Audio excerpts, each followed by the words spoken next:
काज आज का राष्ट्र कार्य है। तो हम हनुमान हैं, राम का काज कर रहे हैं। रास्ते में सुरसा मिलेगी, उससे भी बचना है।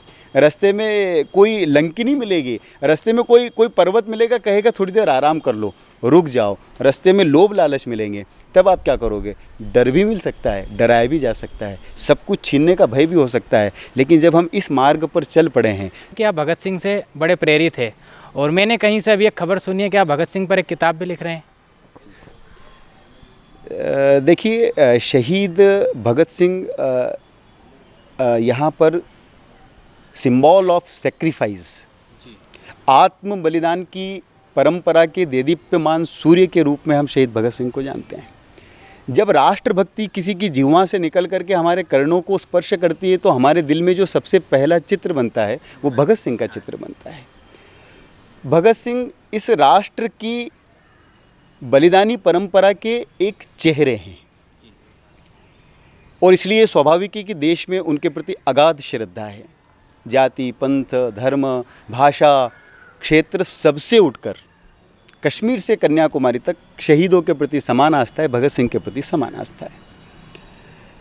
और एक पाप पिछले 70 साल में जो यहाँ के तथाकथित इतिहासकार उन्होंने किया, वो सारे वामपंथी इतिहासकार, ये कहने में मुझे कोई गुरेज नहीं है।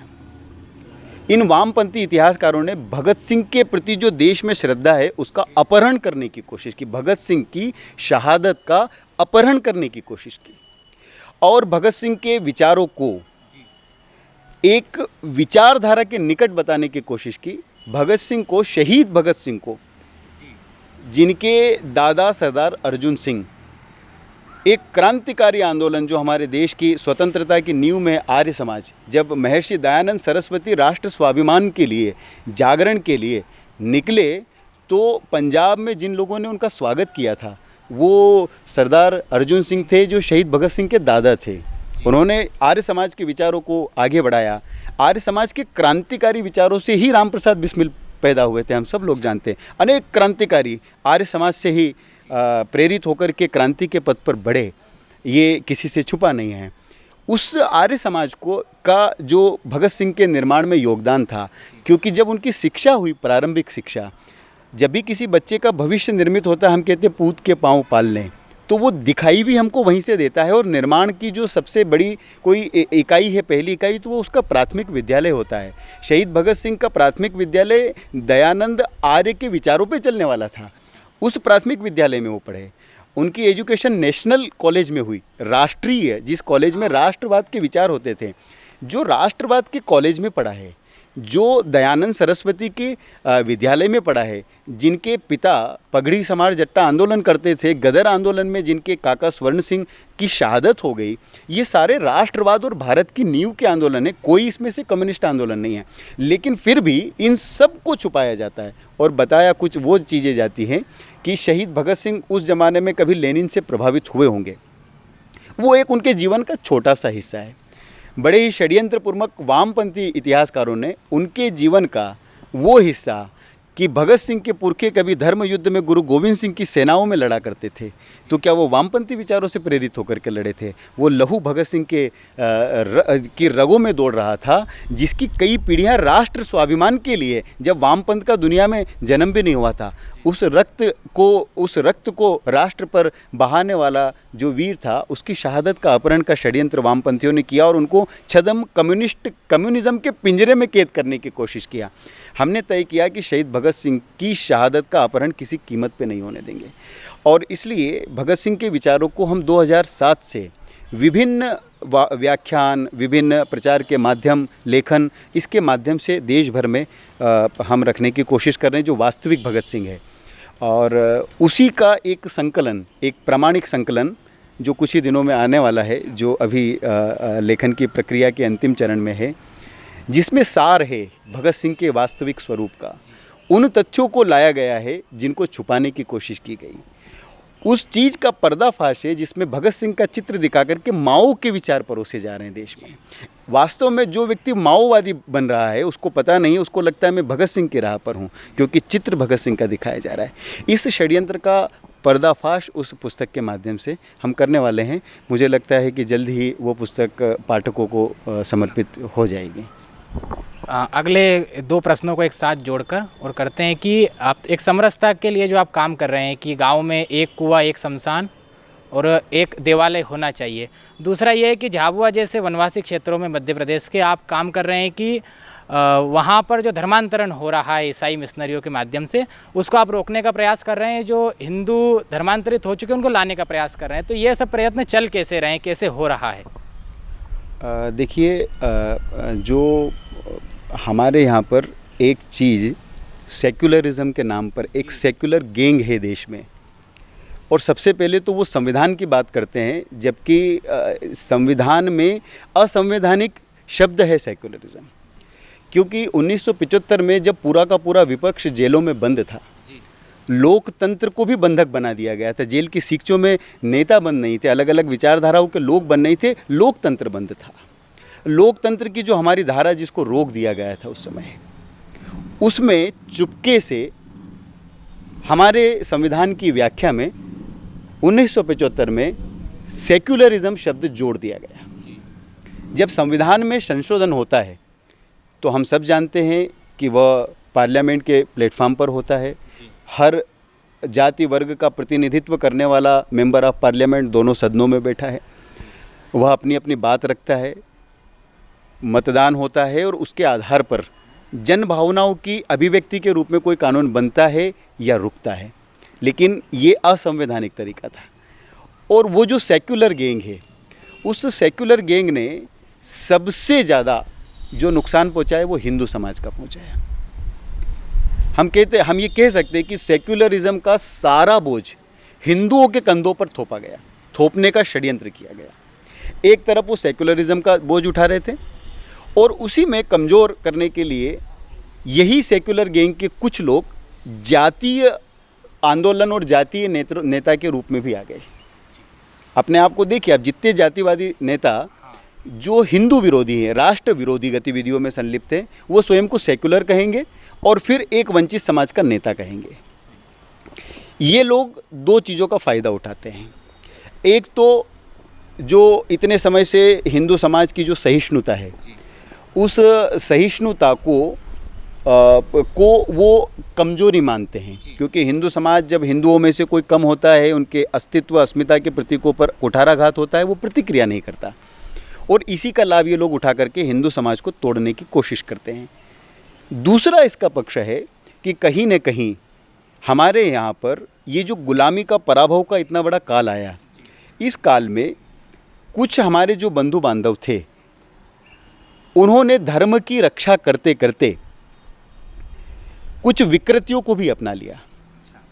वह उसमें से एक बहुत बड़ी विकृति अस्पृश्यता, जिसके खिलाफ सावरकर, डॉक्टर अंबेडकर और राष्ट्रीय स्वयंसेवक संघ, यानी इस भारत की शताब्दी के 3 सबसे बड़े महापुरुष बाबा साहब अंबेडकर जी और डॉक्टर हेडगेवार जी और वीर सावरकर जी, इन्होंने समान रूप से ये कहा हिंदू समाज को कि जातीय व्यवस्था, जाति के आधार पर अस्पृश्यता, भेदभाव, ये हिंदू धर्म का हिस्सा नहीं है।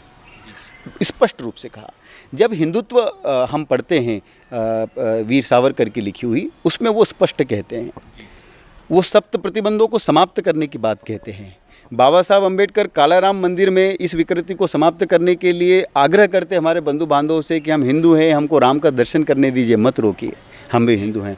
वहीं दूसरी तरफ मुंबई के पतित पावन मंदिर में सावरकर, जिनको तथाकथित अस्पृश्य कहा जाता है, उनको लेकर के मंदिरों में प्रवेश करते हैं। संदेश दोनों का समान था और उसी काम को संघ अपने कामों के माध्यम से भी करने की कोशिश करता है। सबका प्रयास था हिंदू समाज की एकता और अखंडता, राष्ट्र की एकता और अखंडता, ये दोनों पर्यायवाची है। अगर हिंदू घटा तो देश बटा, और इसलिए हिंदू रहेगा तो देश रहेगा, देश की संस्कृति रहेगी। अन्यथा ये देश और संस्कृति समाप्त हो जाएगी, भूखंड रहेगा ईरान और इराक की तरह। तो इसलिए इस संस्कृति को बचाना पड़ेगा, और इस संस्कृति को जो बाधित करने का काम करते हैं वो ये जो जाति के आधार पर भेदभाव ये करता है।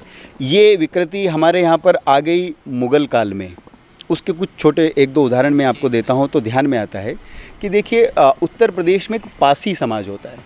पासी समाज जो सूअर पालने का काम करता है, सूअर के बीच में उनको घरों में ही रखता है, सुअर को भोजन में भी उपयोग में लेता है। उनके कई अवसरों पर उनके खून से तिलक लगाता है, उनकी हड्डी का तावीज़ पहनता है। ये ऐसा क्यों करता है, क्या कारण है? हमारे इतिहास में सुअर का तो कोई योगदान नहीं है। क्यों नहीं है? क्योंकि अगर बैल को आप देखेंगे तो वो कृषि के लिए काम में आएगा, घोड़ा युद्ध के लिए काम में आएगा, लेकिन सुअर का कोई उपयोग नहीं था। सुअर जब मुग़ल काल आया उस समय लोगों ने पालना शुरू किया। जब मुग़लों का आक्रमण होता था, मंदिरों को विध्वंस करते थे और धीरे धीरे हमारे सारे लड़ाके समाप्त होते थे। उसके बाद हमारे जो स्त्रियां थी, या तो वो लड़ कर के समाप्त हो या अपनी प्रतिष्ठा मान मर्यादा बचाने के लिए वो जौहर करती थी। और ऐसे जौहर के सैकड़ों उदाहरण हैं हमारे यहाँ पर। अगर इसके बीच का भी कुछ जगह रास्ता निकालना होता था कि हमको धर्म भी बचाना है और इनसे लड़ने का हमारा सामर्थ्य भी नहीं, तो फिर उसमें एक बात निकाली हमारे कुछ विद्वानों ने, सामाजिक विज्ञानियों ने, तत्कालीन धर्म योद्धाओं ने, कि धर्म को कैसे बचाएं किसी भी कीमत पर। तो उन्होंने कहा कि ये जो आताताई है ये सुअर से नफरत करते हैं, उसका नाम लेना भी पसंद नहीं करते हैं। अगर आप सुअर को पालोगे, अगर आप सुअर के साथ रहोगे तो ये आपकी तरफ नहीं आएंगे। कई बार हमको इतिहास में इस तरह के उदाहरण मिलते हैं कि मुग़लों ने आक्रमण किया, लड़ाके कम बचे तो ऊपर पेड़ के ऊपर चढ़ के और सुअर को उल्टा लटका के धीरे धीरे काटते ताकि सुअर चिल्लाएगा और जितनी दूर तक उसकी आवाज़ जाएगी मुग़ल भाग जाएंगे, क्योंकि वो उसकी आवाज़ सुनना भी हराम समझते हैं। बाद में आज उसी धर्म योद्धा समाज को हम कहते हैं कि ये समाज तो अस्पृश्य समाज है। हम कहते हैं कि जिस समाज ने अस्पृश्य होना भी स्वीकार किया, इन 70 सालों में सैकड़ों उदाहरण हैं। जिस समाज ने मेला ढोना भी पसंद किया, साहित्य में लोक भाषा में गाँव में भंगी शब्द मिलता है, लेकिन साहित्य में मान भंगी शब्द मिलता है। मान भंगी, भरी सभा में जिनका मान भंग कर दिया, जो लड़ाके लड़ते रहे, अपने राष्ट्र के लिए बंधक बना लिए गए, मुग़ल राजाओं के सामने प्रस्तुत किया गया। मुग़ल राजा ने पूछा कहो क्या किया जाए, वो कहते थे कि एक योद्धा जो दूसरे योद्धा के साथ करता है, तोप के सामने बात के उड़ा दो हमको। अभी भी धर्म परिवर्तन करने का आखिरी चांस है। वो कहते थे कि बिल्कुल नहीं, तोप के सामने बांध के उड़ाओ। तो फिर उनको होता था कि एक योद्धा के लिए प्राण जाने से भी बड़ी चीज़ होती है उसकी प्रतिष्ठा जाना। तो तुमको यही रहना पड़ेगा और हमारा मेला साफ करना पड़ेगा। हमारे यहाँ पहले खुले में शौच की परंपरा थी। ये मुग़ल काल से ही हमारे यहाँ पर इनके जो मुग़ल काल के महल है, तब से महिलाओं, चूँकि इनके यहाँ पर पर्दा नशी होती है, इसलिए घर में ही पाखाना होता था और उन पाखानों को साफ़ करने का काम उनको दिया गया, जिनका भरी सभा में मान भंग कर दिया गया। उन्होंने मान भंगी होना स्वीकार किया, लेकिन धर्म छोड़ना स्वीकार नहीं किया। ऐसे जो धर्म योद्धा रहे, समाज विज्ञानी रहे, उनको प्रतिष्ठा न मिल पाना एक दुख का कारण है। और इसी पीड़ा को वीर सावरकर जी ने, डॉक्टर अंबेडकर जी ने, डॉक्टर हेडगेवार जी ने समझा और काम किया। हम उसी काम को आगे बढ़ा रहे हैं। वही काम समरसता है। समरसता में पूज्य सरसंघ चालक जी ने पिछले दिनों कहा, एक मंदिर, एक कुआं और एक शमशान। हिंदू समाज से संघ ये आग्रह करता है कि कम से कम सारे भेद दूर अगर ना भी हों तो प्राथमिक तौर पर गाँव में ये 3 चीज़ें तो हो ही जाना चाहिए कि जितने जल के स्रोत हैं उन सारे जल के स्रोत पर समान रूप से पूरे हिंदू समाज का बिना किसी भेदभाव के आवागमन हो, आना जाना हो। दूसरा, मंदिरों में सबका प्रवेश, जहाँ तक सब जाते वहाँ तक सब जाएं, जाति वर्ग के भेद से मुक्त होकर के। और तीसरा, शमशान। अब आप देखिए कितना दुर्भाग्य है, कई बार हम जब राष्ट्र के लिए काम करते हैं, शहीदों के लिए काम करते हैं और उनकी शहादत की उदात्त भावना को हम देखते हैं, और जब समाज में उसका दूसरा रूप देखते हैं कि कहीं किसी व्यक्ति को सिर्फ इसलिए शमशान में नहीं जलाने दिया जा रहा है क्योंकि वो तथाकथित किसी छोटी जाति से आता है, तो मन रोता है। मुझे लगता है कि शहीदों की आत्माएं भी रोती होंगी और इसलिए इस चित्र को बदलना चाहिए। और ये चित्र केवल कानून से नहीं बदलेगा, ये सहमति से बदलेगा, और वही सहमति बनाने का नाम समरसता है। पूजनीय सरसंघ चालक जी ने आग्रह किया, एक मंदिर, एक कुआं, एक शमशान। उसको लेकर के मालवा क्षेत्र के 1000 गाँवों में हम काम कर रहे हैं और पिछले 2016 से शहीद समरसता यात्रा, ये यात्रा निकाली और उस यात्रा के माध्यम से इन सभी 1000 गाँवों में छोटे छोटे समरसता संवाद आयोजित किए गांव की चौपाल पर, गांव के सारे लोगों से आग्रह करके। और उनसे हम निवेदन करते हैं कि अब वो समय आ गया कि ये जो जाति की जर्जर दीवार है ये जर्जर हो गई है, आखिरी धक्का दो और इसको तोड़ दो, क्योंकि ये भाई और भाई के बीच में खड़ी हुई है, उसको मिलने से रोकती है। हमारे आग्रह को कई गाँवों ने स्वीकार किया। मुझे बताते हुए प्रसन्नता हो रही है कि 700 से भी ज़्यादा गाँव हैं 1000 में कि जिन्होंने हमारे इस आग्रह को स्वीकार किया। कुछ ने कहा कि हम आज से ही इन नियमों का पालन करते, तीनों का, एक मंदिर, एक कुआं, एक शमशान। कुछ ने कहा कि कोई एक समस्या है हमारे यहाँ, कहीं शमशान की है, कहीं मंदिर की है, उसको भी हम धीरे धीरे सहमति से इसको बदलते हैं। हमने उन्हीं को जिम्मेवारी दी। गांव की जाजम पर बैठ करके ही गांव का निर्णय हो, ये थाने कोर्ट कचहरी से नहीं होना चाहिए। समाज का निर्णय समाज की जाजम से होना चाहिए, और वो एक विचार हम उनको बीच में छोड़ के आए। ये काम जो पूज्य सरसंघ चालक जी ने आह्वान किया था, उसका भी एक मॉडल देश के सामने हमने प्रस्तुत किया है। अंतिम प्रश्न यह है कि आप अब क्या समाज से अपेक्षा करते हैं, क्या इस इंटरव्यू के माध्यम से संदेश देना चाहते हैं? और मुझे ज्ञात है कि आप कवि भी हैं, आप कविता लिखते हैं, मैं आपकी कविताएं पढ़ता भी हूं, तो अंत में कविता भी हो जाए। कविता की जहाँ तक बात है तो आप तो खुद स्वयं एक अच्छे कवि हैं, और कवि के सामने किसी नौसिखिए का कहना थोड़ा मुश्किल काम होता है। सरफरोश हैं हम, मजलूमों की खातिर शहंशाहों से टकरा जाएंगे, यूं तो आशिक हैं मौत के।